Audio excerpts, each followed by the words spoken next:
Good morning, good afternoon, Ohio gozaimasu. It is my pleasure to welcome everyone to the one-day virtual conference organized by ICWA India Japan at 70, reflections on Great Hope. On celebrating the 70th anniversary of India-Japan diplomatic relations, our aim was to provide a platform for leading experts from India and Japan to reflect and introspect the past, present, state of India-Japan relations and chart the way ahead.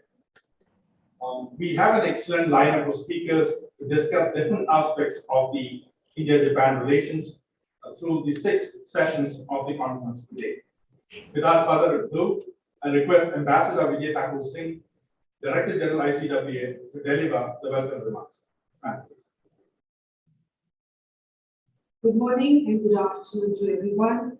Ambassador Sanjay Verma, Ambassador of India to Japan, Ambassador Hiroshi, Hirabayashi, former Ambassador of Japan to India, and President Representative Director of Japan-India Association, Tokyo, who is the keynote speaker at the inaugural session today.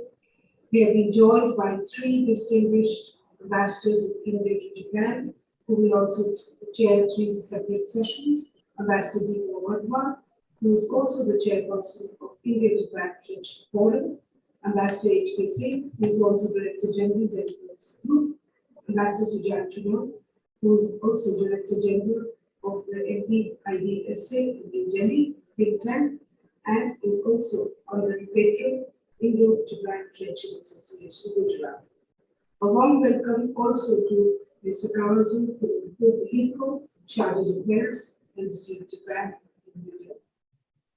It gives me great pleasure to welcome all distinguished chairs and participants to this one-day conference on India-Japan relations at 70, reflections and way forward.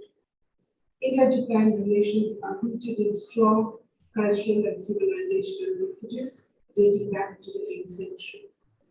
Nevertheless, the 7 decades of relations between India and Japan as 2 independent modern nation states has been a distinct and most dynamic phase in the long history of relationship.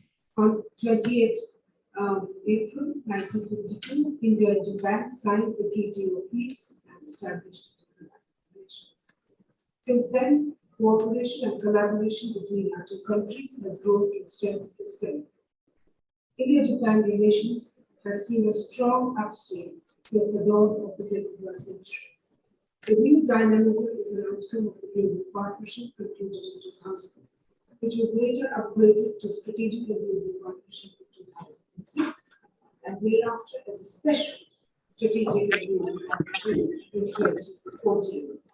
This momentum has continued even during the COVID crisis, as has been witnessed by the visit of Prime Minister of Japan, Kunihiko, to India in March earlier this year. Today, Japan is India's trusted and reliable partner. Thus, the 70th anniversary of India-Japan diplomatic relations is an important milestone. It is an occasion to celebrate, especially as it coincides with Azadi Ka Amrit Mahotsav, the 75th anniversary of the independence. Allow me to share some of my thoughts on what I think are important features of the past and present state of relations and the way to take it forward. One remarkable aspect of Indo-Japan relations is that there has been no period of hostility between the 2 nations. The second important feature has been the remarkable transformation in the scope and scale of relations. Over the last 2 decades, what was once a narrow bilateral relationship has transformed into a regional and global partnership. The regional dimension of the relationship is reflected in the convergence between New Delhi and Tokyo on maintaining a rule-based order in the Indo-Pacific.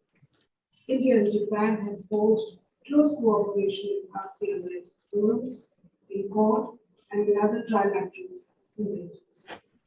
This is the manifestation of the evolution of relations as they adjusted to a changing regional order. Similarly, global conversations include joint efforts to inform the UN, climate change, resilience, and supply chains, etc. The third aspect is that the relationship has become genuinely and deeply strategic. Our interests and perspectives on strategic and international issues are more aligned than ever before. Moreover, there is a firm belief in both countries that a strong India is in the interest of Japan and vice versa. Tokyo and New Delhi perceive policies of each other as strategically relevant to their calculations and share the vision of multipolar international order. Fourth feature is the high level of the institutionalization of the relationship over the last 2 decades. India-Japan relations today enjoy a high level of commitment based on the strong foundations of personal relations between the two leaders.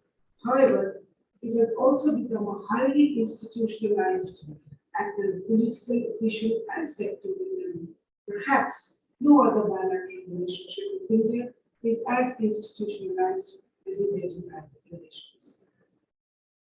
Even though the defense and security component of the relationship is relatively new, it has actually progressed remarkably fast.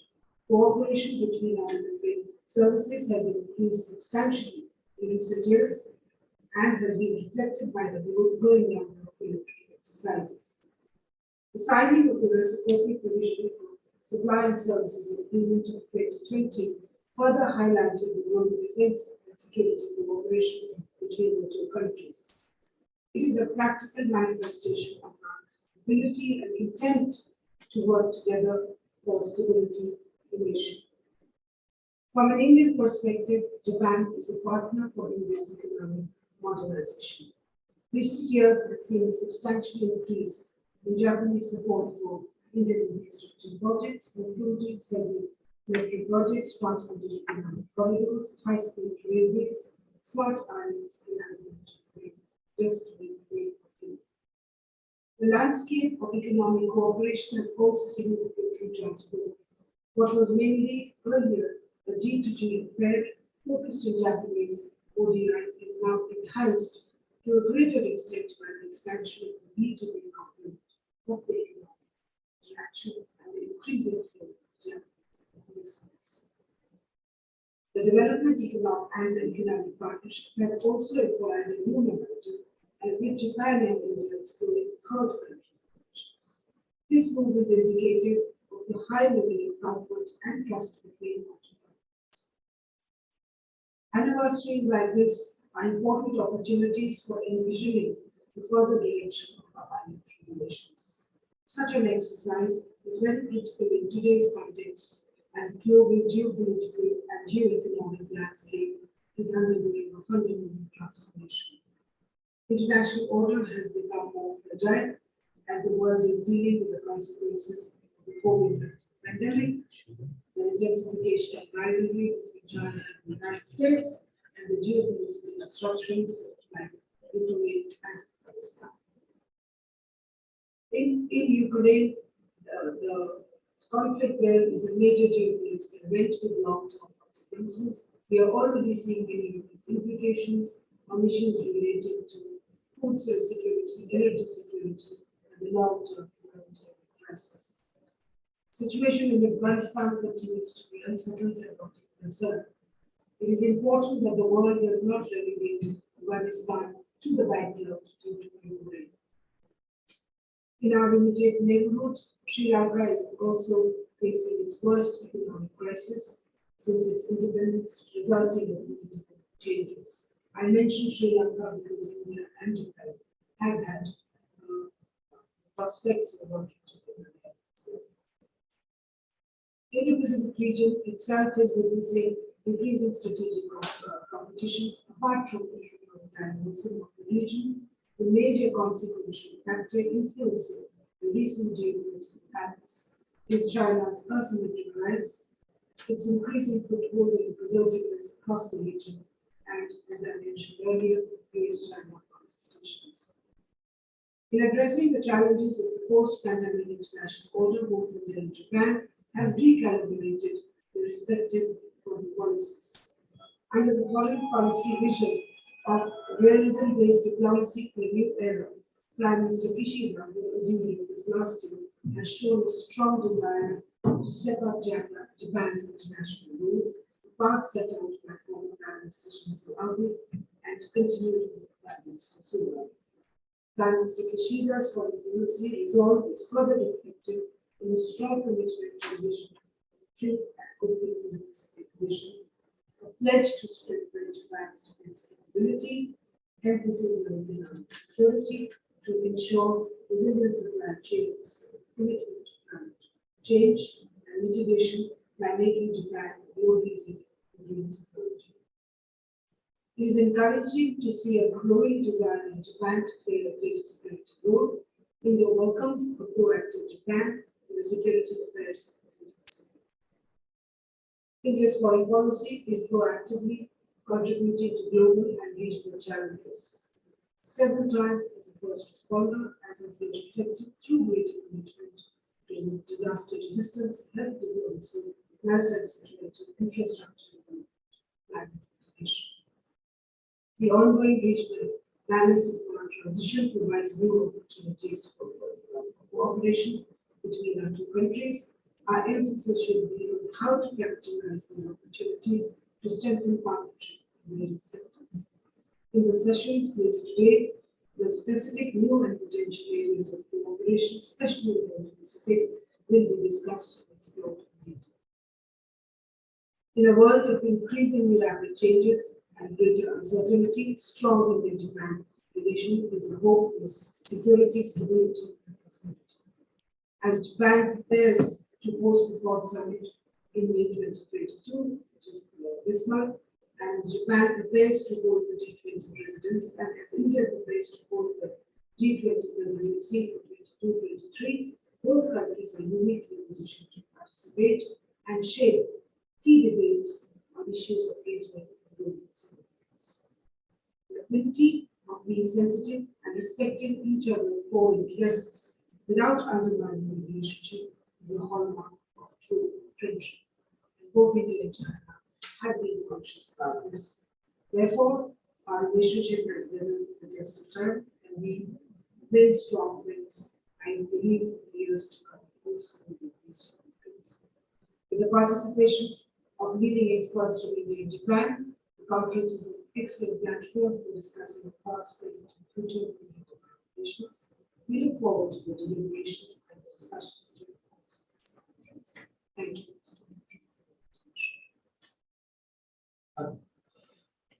Thank you, ma'am. Now I request Ambassador Sanjay Kumar Verma, Ambassador of India to Japan, to deliver his remarks. So, please. Thank you very much for your invite, Ambassador Vijaya Singh, Director General of Indian Council of World Affairs in New Delhi, Mr. Kawazu Kunihiko, Charge d'Affaires in the Embassy of India in New Delhi, Ambassador Hirabayashi, an old-time friend of India who has written many books and articles on his experience in India and what he sees the way forward. Other very eminent panelists, former ambassadors of India to Japan. Thank you very much for giving me this opportunity. Let me at the outset commend the organizers of the event, Indian Council for World Affairs, for organizing this online event. It is of special value as it is being organized both as one of the events in the 70th anniversary of establishment of diplomatic relations between India and Japan, as well as coinciding with the 75th anniversary of India's independence, Azadi Ka Amrit Mahotsav. Indian businesses are emerging from restrictions imposed due to COVID-19 pandemic globally as well as nationally. Now that the restrictions are giving way, the wheel of wealth creation and wealth distribution needs to turn quickly and effectively. What has been lost over the last 2 years need to be regained. India and Japan remained connected historically through Buddhism and trade, while in modern times, sharing the common values of democracy, freedom, abiding by international law. The intense interactions between India and Japan have culminated into spatial, strategic, and global partnership that spans across a wide spectrum of areas, including defense and security, trade and investment, science and technology, education and culture, human resources, talent pool, etc. The partnership is based on a strong foundation of shared values. Our ties have been further cemented through various strategic mechanisms in important fields such as cybersecurity, information and communication technology, space, civil nuclear cooperation, energy, defense, railways, science and technology, to name a few. All of us are aware of the recent visit by the Japanese Prime Minister Kishida to India on the 19th and 20th of March this year.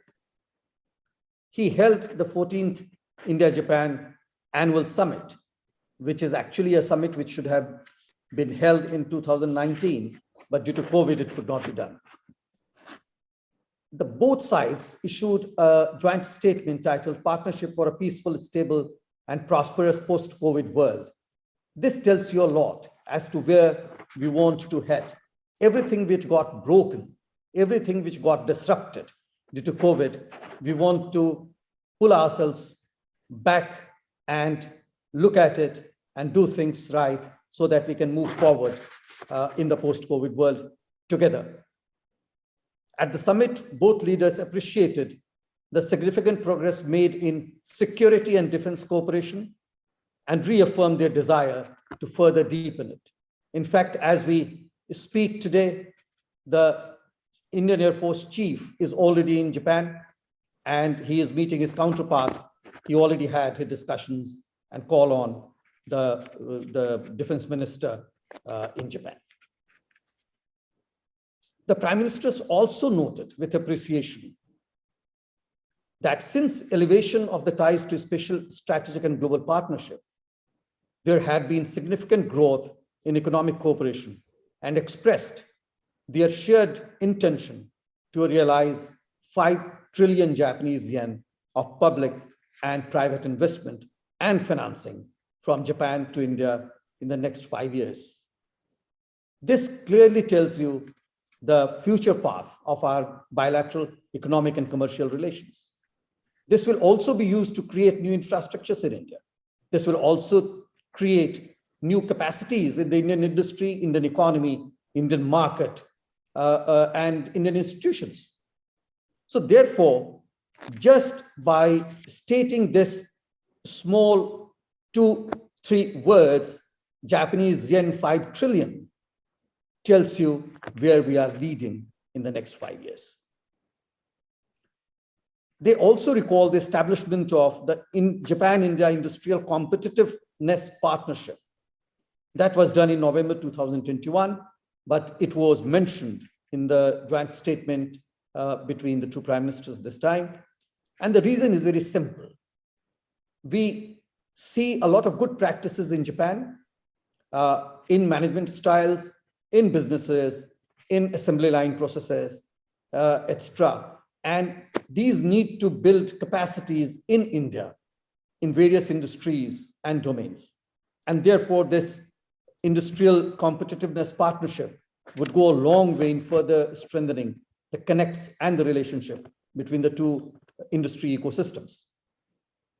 We are now in after COP26 process, and the India-Japan Clean Energy Partnership has a special relevance in this. Both the countries signed. It is societal, it is industrial, it leads to more research and development. It leads to creation of new assets and new products. So this also gives you a general feel as to where the relationship would be moving.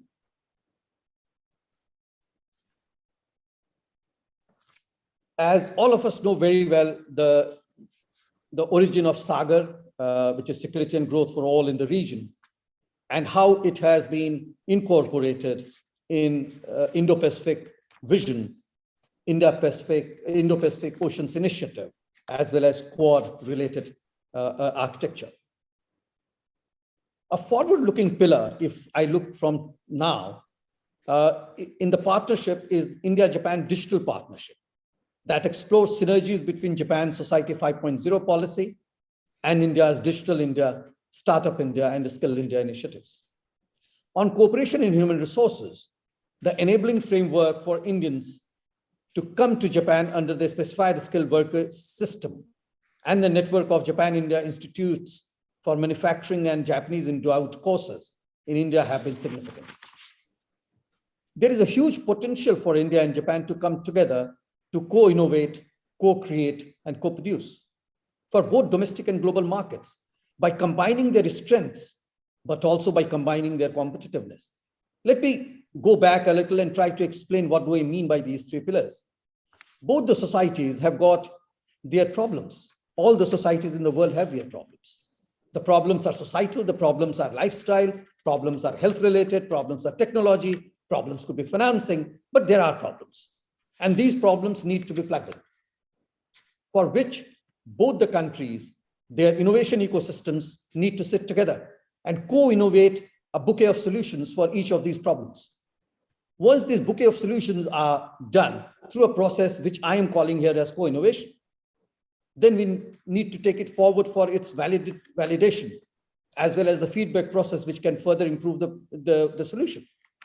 I would call it co-creation, that now we are co-creating a solution. In the co-innovation phase, we had created a bouquet of solutions to be tested. After testing, now we have co-created a solution. Till here, the innovation ecosystem works well. Now, when we go to the next stage, which I call as co-production, that is the place where you have to get the industries in. They know how to mass produce. They know how to market. They know how to cost the products. They know how to finance the products. And therefore, it's much better to leave it to them. So if we take care of these three pillars, then on the economic side, on the innovation side, on the societal side, on the support side, and on the industry side, all these domains will be covered and we will be able to move ahead. Fintech, asset management, green finance, International Financial Services Center are some of the areas where India and Japan bilateral economic relations are further expanding, but still there is a huge scope to take them forward much more. Today, most of the countries are thinking about economic security and supply chain resilience. Japan has just approved a bill on economic security, where supply chain is a key factor. So at this juncture, India seeks to position itself as a trusted partner in global supply and value chains. The Supply Chain Resilience Initiative, launched with Japan and Australia, is an important step in realizing a virtuous cycle of enhancing supply chain resilience with a view to eventually attaining strong, sustainable, balanced, and inclusive growth in the Indo-Pacific region. Japan is a trusted partner and a reliable friend of India. Business-to-business relations between the two countries are the bedrock of our economic partnership. Going forward, as agreed by the highest leadership of our countries, India and Japan will continue to strengthen their relationship beyond the special strategic and global partnership. India will continue to find convergences with Japan, but at the same time, respect the divergences.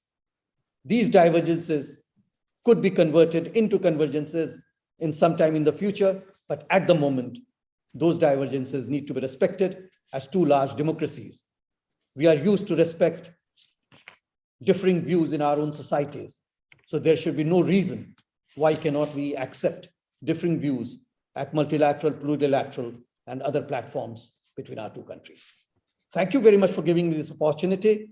I would once again congratulate ICWA for such a wonderful event being organized to celebrate the 70th establishment of diplomatic relations between India and Japan. Thank you once again. Namaskar. Arigatou gozaimasu. Thank you, Ambassador Verma. Now I request His Excellency Mr. Kawazu Kunihiko, Charge Affairs, Embassy of Japan, New Delhi, to deliver his speech. Thank you very much. Thank you for the kind introduction. I feel very much honored to be here today in front of all of you. Ambassador Vijaya Thakur Singh, Director General of the Indian Council of World Affairs, Ambassador Sanjay Kumar Verma, Ambassador of India to Japan, who is my teacher for Indo-Japan relations, Ambassador Hiroshi Hirabayashi, former Ambassador of Japan to India and the President of the Japan-India Association, who is my mentor for how to understand this great and complex country, India. Distinguished participants, ladies and gentlemen, good morning, good afternoon, namaskar, and konnichiwa. Foremost, I would like to convey our sincere thanks to the Indian Council of World Affairs, ICWA, a leading think tank in India, having long history and tradition, for hosting this seminar with the participation of famous and excellent intellectuals from various fields. This year marks the 70th anniversary of diplomatic relations between two countries. Embassy of Japan is trying to utilize this precious opportunity as much as possible through organizing and inviting various events like this. We are cooperating with Indian MEA and other relevant organizations. Ladies and gentlemen, the following sessions today will analyze the historic events in the history of India and Japan in depth. In my speech, I would like to sketch roughly the recent leaders' meetings between two countries in these 2 decades with a little bit bird's eyes. Let me begin with the meeting between Prime Minister Vajpayee and Prime Minister Modi in the year of 2000, which created global partnership in 21st century. This concept was designed by then Ambassador Hirabayashi-san, who will talk later today. The cooperation in the area of IT was one focus of this meeting in the year of 2000. This was a new enlargement of the frontier of our relations between two countries. Next is the meeting between Prime Minister Manmohan Singh and Prime Minister Koizumi in the year of 2005. They issued the joint statement giving the strategic direction to global partnership. Since this meeting, annual summit meetings between leaders has become the standard between our two countries. In 2006, MOFA of Japan, Foreign Ministry of Japan, newly created the new department, Southeast and Southwest Asian Affairs Department. Then the historic speech by then Prime Minister Abe at the Indian Parliament when he paid a visit to India in 2007. Prime Minister Abe mentioned the confluence of the two seas. Confluence of the two seas. Two seas mean Pacific and Indian Ocean. This is, in my view, the very start of the vision of free and open Indo-Pacific. Let me move to the 2014 when Prime Minister Modi visited Japan. Japan was the first country outside South Asia for Prime Minister Modi's foreign visit.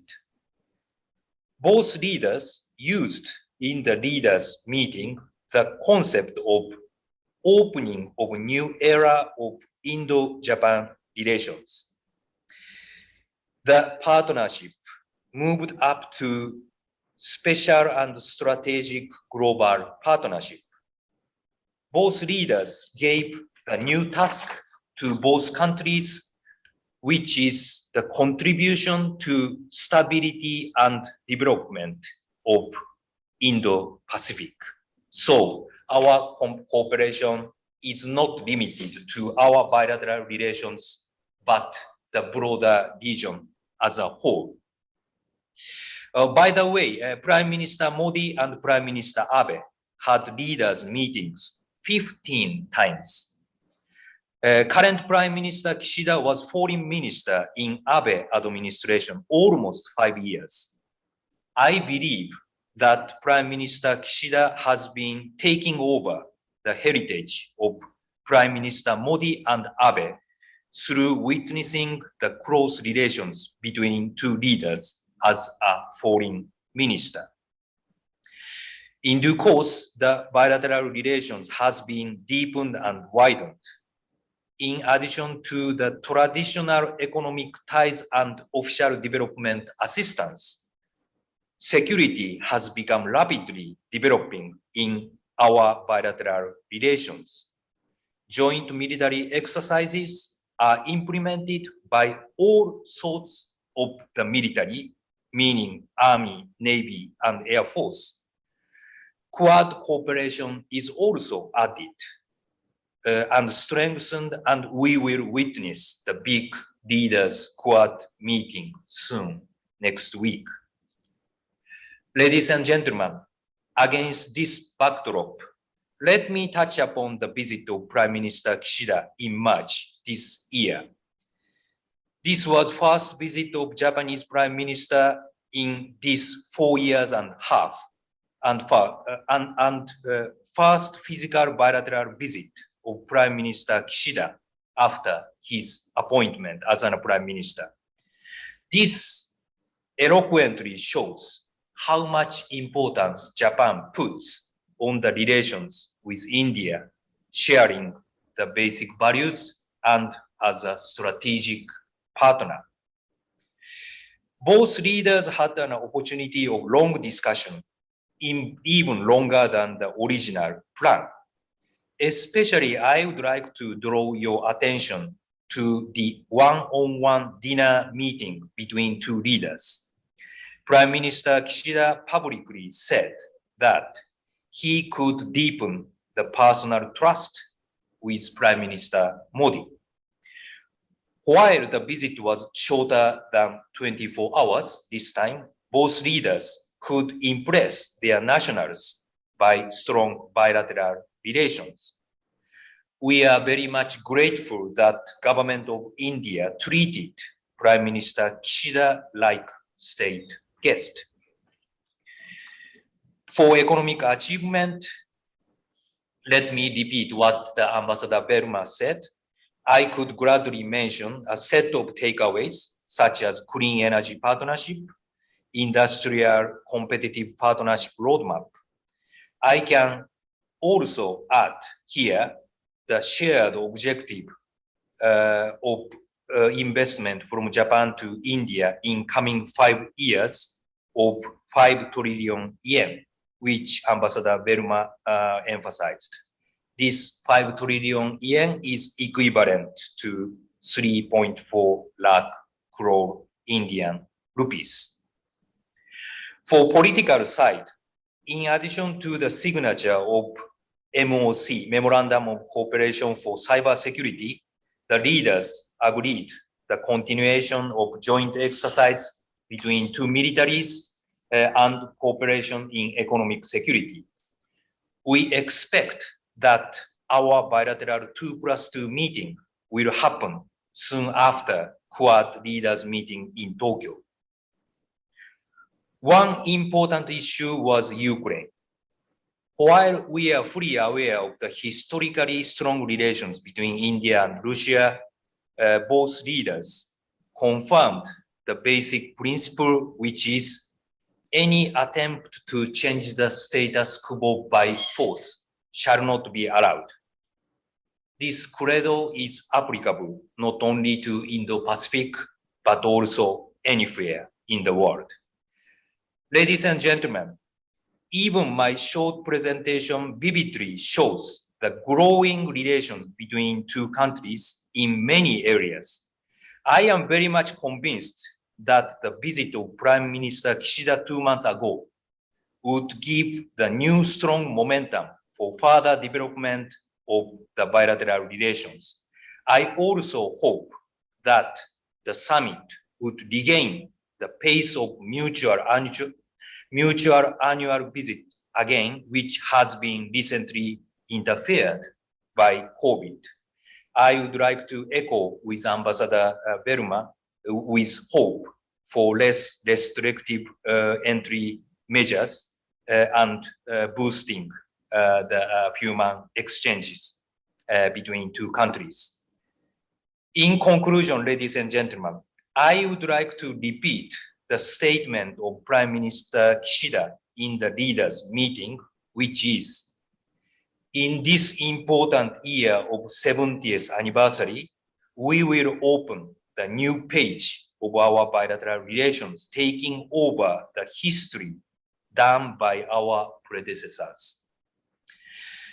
The international community continues to be shaky and bumpy under the current circumstances, such as the ones in Ukraine.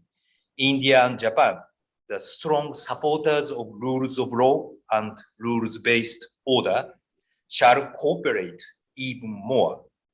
Both countries share the objective of FOIP, and we have to cooperate in the format of Quad 2. Such cooperation covers vaccine assistance to the third countries, infrastructure building, climate change, critical and new technologies. The limit of our cooperation is sky. I am very much looking forward to the Quad leaders meeting next week and the visit of Prime Minister Modi to Tokyo next week too. So, ladies and gentlemen, please show us the ways how to craft our relations towards future through today's seminar. Thank you very much. Dhanyawad. ありがとうございました。Thank you, Mr. Kawazu Kunihiko, for your excellent remarks. Now I request Dr. Nivedita Ray, Director of Research, ICWA, to introduce the keynote speaker, Ambassador Hiroshi Hirabayashi. Thank you very much. Good morning, ladies and gentlemen. It's a great pleasure for me to introduce our keynote speaker, Ambassador Hiroshi Hirabayashi, who is going to deliver a lecture on the topic, Reflection on Japan-India 70 years since 1952 and future perspective. On the occasion of celebrating the 70th anniversary of the diplomatic relations between India and Japan, we are fortunate to have Ambassador Hirabayashi, who has been working very hard to strengthen India-Japan relations for the last 2 decades. First as Japan's ambassador to India and then as president of Japan-India Association. Ambassador Hiroshi Hirabayashi was born in Tokyo in 1940 and graduated from the University of Tokyo. As an officer of the Japanese Foreign Service from 1963 to 2006, he was posted in Italy, China, France, Belgium, India, and US. At home, he assumed many important posts, such as the Director General of Economic Cooperation of the Ministry of Foreign Affairs and Chief Cabinet Councillor for External Affairs of the Prime Minister's Cabinet Secretary. Since 2007, he has been serving public interest foundations and private corporations as a director and trustee. He is currently the president of the 117-year-old Japan-India Association. He is also an accomplished author. The English translation of his latest book, India, the Last Super Power, was published by Alec in 2021. Ladies and gentlemen, please join me in welcoming Ambassador Hirabayashi to deliver the keynote address. Over to you, Ambassador Hirabayashi.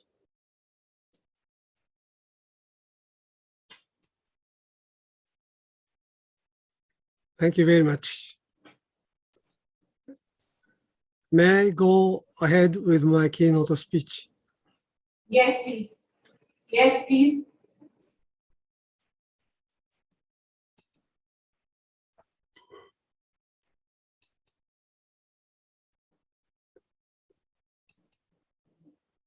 Ambassador Hirabayashi, you may begin, please. Okay. Thank you very much. Thank you very much, Director General of ICWA and all the other people of the organization. Dear Mr. Ambassador Sanjay Kumar Verma, dear my friend DCM Kawazu, and all the other old and new friends of India. I am very honored to speak on this occasion of 70th anniversary of Japan-India diplomatic relations. Among 70 years, I have been very happy to have shared 20 years. 5 years as ambassador, almost 5 years as ambassador of Japan to India, and 15 years as president of Japan-India Association. I am a firm believer that India will be a future superpower, pro-Japan and democratic superpower. However, this topic is too big to deal with today, so leaving the pleasure of speaking about that on another occasion, I would concentrate on our 70 years of relationship. I'd like to use the slides for that.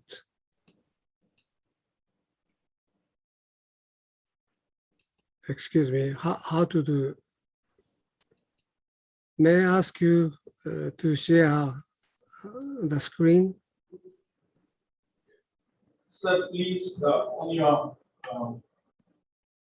screen, at the bottom of the screen, you will see the slide, the share screen option. You can use that option to share your PowerPoint.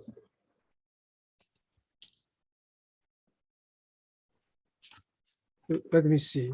I'm sorry.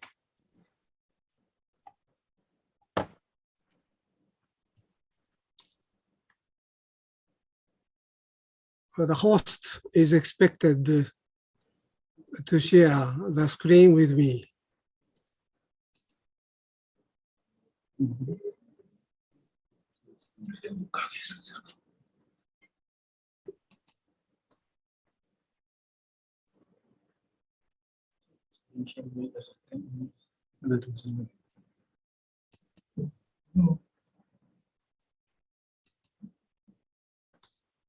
I'm pushing on the button of sharing the screen, but rejected.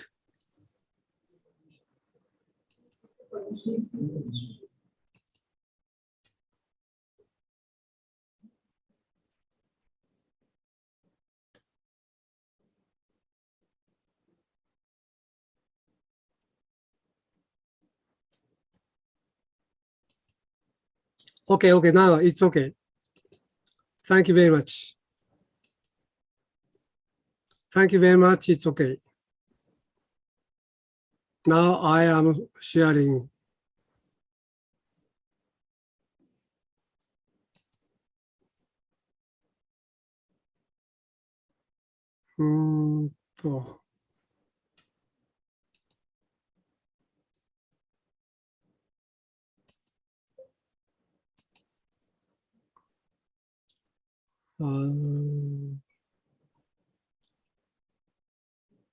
Let me see. Okay. Thank you very much. Now you see the slides. Okay. So first, I will be talking about the short history of the initial stage of 70 years. First of all, I will be talking about India's sympathy and cooperation to post-World War II Japan. Japan was in shambles. India was a newly independent, very vibrant nation. During some time, India showed the friendship vis-a-vis Japan. First, in the Far Eastern Military Tribunal, Judge Pearl's minority opinion encouraged Japan, saying that this tribunal was null and illegal. Secondly, in 1947, the Prime Minister Nehru donated a small elephant named Indira after his beloved daughter to Uenozu in the central part of Tokyo. And when this baby elephant Indira passed away, then the Prime Minister Indira Gandhi, she became Prime Minister at that time. She donated 2 elephants, naming them one Asha, the other Daya. In 1984, when I was ambassador, I talked about these anecdotes to Mr. Jorge Fernandez, convener of the NDA government. He was so much impressed about the stories. He decided to donate his own elephant to Uenozu, and he named that elephant Asha. Why Asha? His answer is that Japan is a rising sun. No, excuse me, Asha, Surya. Surya is the sun god of Hinduism. Japan is a country of rising sun. So Surya is a very appropriate name as a peace envoy of India to Japan. That's how he named this baby elephant. So, ladies and gentlemen, if you have some chance in visiting Tokyo, don't fail to visit Uenozu. You will be welcomed by 3 Indian elephants, 3 India's emissaries of peace and friendship. More importantly, economically, is the export of iron ore produced in Japan, in India to Japan for Japan's reconstruction. And symbolically, this was highly regarded in Japan. Japan reciprocated by constructing a new port on the Bengal Bay side. And most grateful for Japanese to have witnessed and two events. One is in 1989 when the Emperor Showa passed away. India decided to mourn as a state. The government of India declared a state mourning for 3 days. And even today, the Indian Parliament annually made excellent and friendship gesture by observing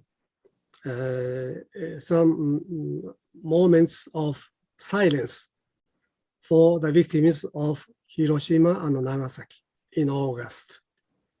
On the other hand, Japan reciprocated to India's friendship and cooperation by extending the first official development assistance loan to India. Since India is continuously the biggest ODA cooperation partner of Japan, in 1982, Suzuki Corporation decided to invest in India, and Suzuki established with Multi Udyog a joint venture. In my view, Suzuki has introduced a kind of manufacturing revolution. In 1991, because of the first Gulf War, foreign exchange was in shortage in the coffins of India's Ministry of Finance. So then Finance Minister Dr. Manmohan Singh visited Japan, and Japan promised to come into cooperation by extending emergency loan. As Mr. Kawazu mentioned, we have entered in a new era in the year 2000. I arrived in India in 1998, March 1998, 2 months after, there were India's nuclear tests. So jokingly, I used to be saying that I was baptized by India's nuclear tests. Japan protested. Japan suspended ODA for some time. I worked hard for 2 years and witnessing the successful visit of President Clinton, who delivered a remarkable speech in Indian Parliament. In March 2000, I persuaded then Prime Minister Obuchi, and when Obuchi demised because of illness, I persuaded Mr. Mori, Yoshiro Mori, to visit Japan. He accepted. He's one of my old friends and mentors since I was a very young diplomat in the Japan's foreign ministry. So as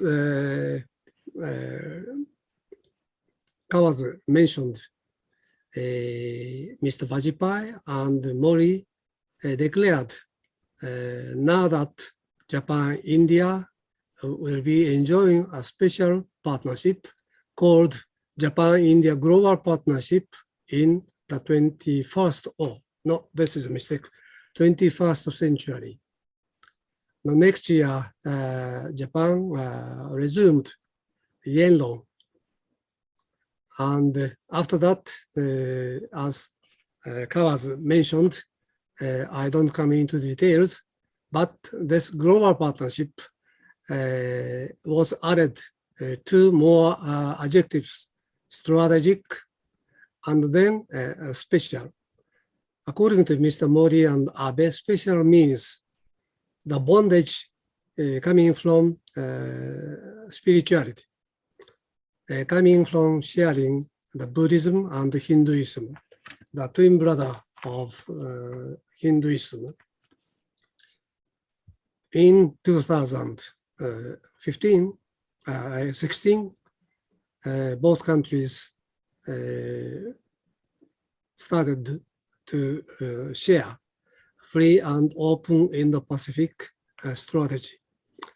In 2018, during the Prime Minister Abe's visit to Gujarat, Mr. Modi and Abe inaugurated Shinkansen project. And now we are coming to the second person-to-person summit of Quad. Quad summit was inaugurated last year by 4 leaders of that time, first by virtual meeting, then in September, 3 leaders of Japan, India, Australia visiting Washington. They had the first person-to-person Quad summit with Mr. Biden.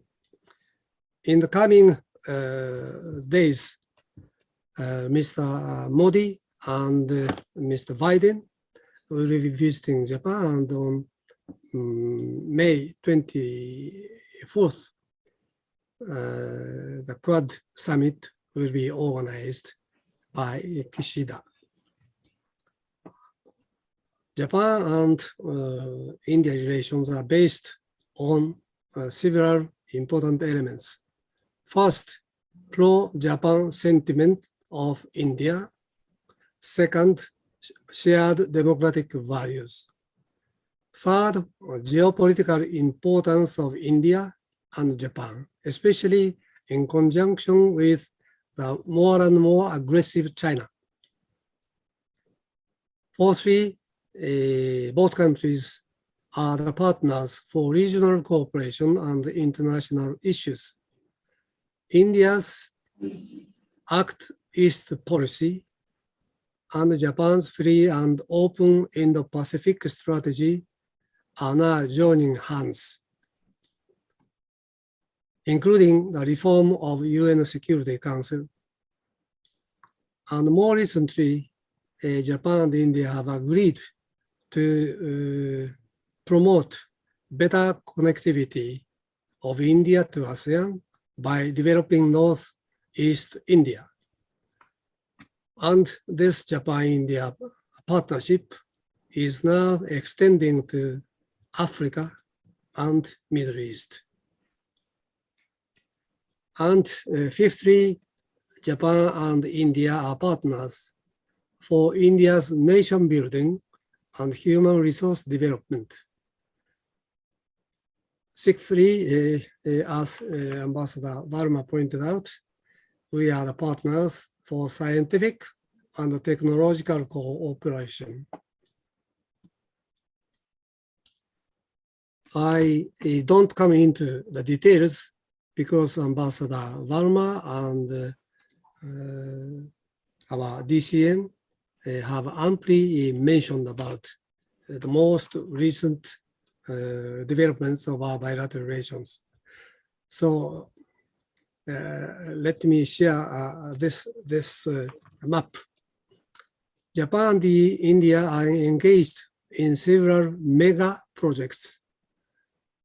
The first DCM, linking Delhi and Mumbai, about 1,500 kilometers. Japan and India are now working in good shape for dedicated freight corridor, as well as industrial and commercial clusters. Both countries are pledged to construct 24 clusters in 6 states along this line, each 4 clusters. Delhi region, Haryana state, Rajasthan state, state of Gujarat, state of Madhya Pradesh, and finally state of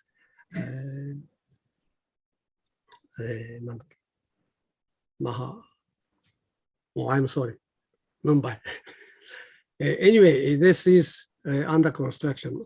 Among 1,500 kilometers, 500 kilometers between Ahmedabad and Mumbai will be linked by Shinkansen type of high-speed trains. The same concept is now applied to industrial corridor between Bengaluru and Chennai.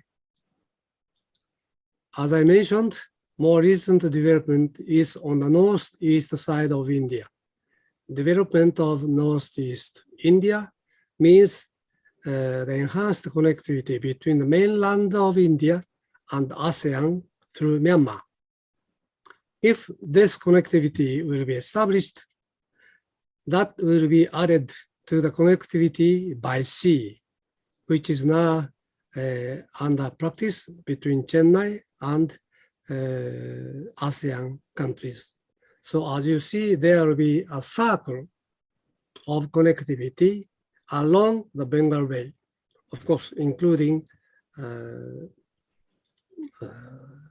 littoral countries like Bangladesh, Sri Lanka, and others. So this is the most recent development. And in parallel with the bilateral relations, as I have mentioned, Japan and India are working to extend their 3 adjective added cooperation to Africa and Middle East. This is a sort of counterbalance to China's One Belt and One Road initiative, which peacefully applied are most welcome. But now Chinese One Belt and One Road initiative is for the economic purpose or for enhancing Chinese influence in the region and for exploiting some of the countries along the road, along the belt. So our initiative of free and open, I think on the Indian side, you are inclusive. A free, open, and inclusive Indo-Pacific strategy will be an excellent counterbalance to Chinese one road, one belt initiative, and hopefully our cooperation will be encouraging or otherwise forcing China to change their course of actions concerning One Belt and One Road initiative. So this is my perception. And the future perception is amply mentioned by Ambassador Verma. I would like to stress first, renewed commitments to special strategic global partnership. In the first, new competitiveness partnership. Second, new clean energy partnership. Thirdly, a currency swap agreement was agreed by the two prime ministers. We have some difference of stance towards the war in Ukraine. As former ambassador, as president of Japan, I understand the background of India's position. I don't like to come into details about, but I hope that the Japanese government, Japanese people would have the deeper understanding of India's relationship with Russia, India's concerns about its security vis-a-vis China and vis-a-vis Pakistan, which is being aided by China. We have to share the deep concerns of India on its own security relations. Thank you very much. Thank you, Ambassador Hirabayashi, for the excellent remarks. With this, we have come to the conclusion of the inaugural session of the conference. On behalf of ICW, I take this opportunity to extend sincere thanks to His Excellency Ambassador Verma, Mr. Kunihiko, Ambassador Hiroshi, Hirabayashi, for your participation, and all other dignitaries and also the other participants. I would also like to take this opportunity to thank DGICWA Ambassador Vijaya Thakur Singh for her guidance in organizing this conference. With this, we have come to the conclusion of the inaugural session.